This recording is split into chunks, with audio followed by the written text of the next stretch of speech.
It's been a minute since I've done this, so let's go over my Playbill stack. And just know I am a Broadway girl on a budget. There are some tickets that I have spent over $100 for, more so when I was not living in New York City. But now that I do live in New York City, I primarily do lotteries. If I can find cheap ones on tickets, Today Tix. I do also the theater app. And then before, when I was a teacher, I was also doing TDF. This one still technically counts as a Playbill. I went to the City Center Dance Festival. This was through the TDF app. And by the way, y'all, I'm not going to remember every single price on these things. Just know that it was less than $100. And if it was more, I'll let you know. I saw Beetlejuice 3 times. The first time I saw it, that was when I spent a pretty good penny, because that was my New York trip in like 2019 when I wasn't living out here yet.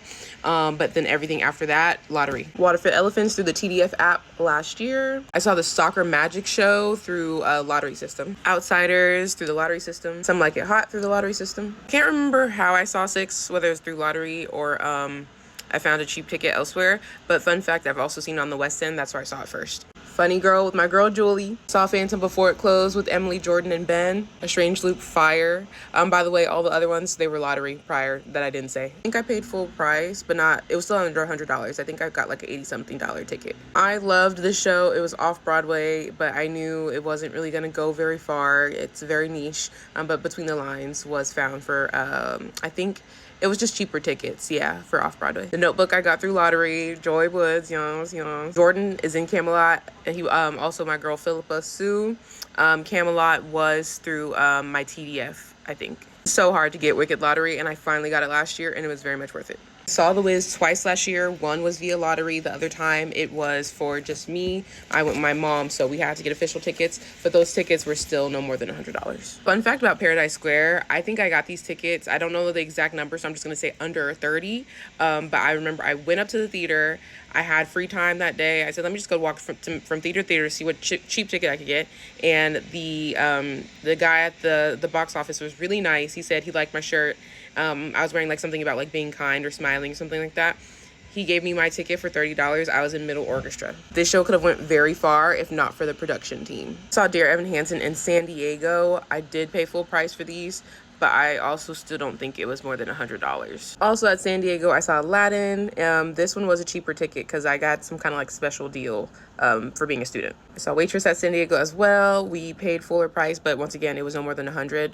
Any of those tickets were probably very much in the back of the lack, but it was still effective. Sometimes I actually don't like being in orchestra because it's a little too close, but it depends on the theater and it depends on the show. Saw Great Gatsby for lottery. Freestyle Love Supreme. I remember these tickets being probably around like $70 or so. It was not lottery. I did pay the regular ticket because this was during my trip to New York in 2021. I saw August Wilson's The Piano Lesson with Samuel L. Jackson and team, David Washington, Danielle, all the peeps. For this one, I believe it was through lottery, not TDF. Grey House, a fun time. Scary one. Also lottery. Now this is one I could think of most recent. Maybe there's some other ones, but this one I always think about. This one I paid full price for.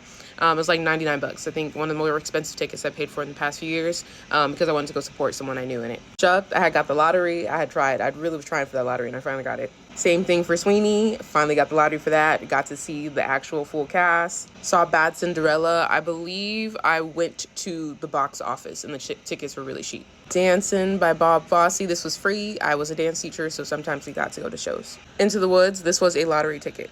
Hell's Kitchen, also lottery. For Colored Girls, I believe I went to the box office and I got a cheaper ticket. So it wasn't lottery or it wasn't TDF either. And I also went to go support someone I knew in it, or knew of. We don't know each other personally. Death Becomes Her, I got on lottery. Gypsy, I got for lottery. So those last two, you can still get lottery tickets for those now. So I've seen Hadestown 3 times, but now I only have 2. So now I'm like, did I see Hadestown 3 times? But I know for a fact I did. So where did my other one go? But the first time I went, I did pay full price because I was traveling to New York City. I did not live here yet, and I got my things signed. This was when Hadestown was really fresh still. And then most recently, I went to see them last year. This one was actually a TDF ticket. They hop in and out on TDF, but I was able to catch it. So that's my Playbill stack. I'm very excited to keep growing them. applying for lotteries right now as we speak, because there's some shows I want to watch and get into, so I'll keep you updated on that. If you have questions about which lotteries, there's a few different ones that they all go through. I wish they all went through the same system. I kind of like Social Toaster a little bit better because it's just easier to apply. Then there's Broadway Direct Lottery. I already know why they don't go through all the same ones, so you don't need to break that down for me. But yeah,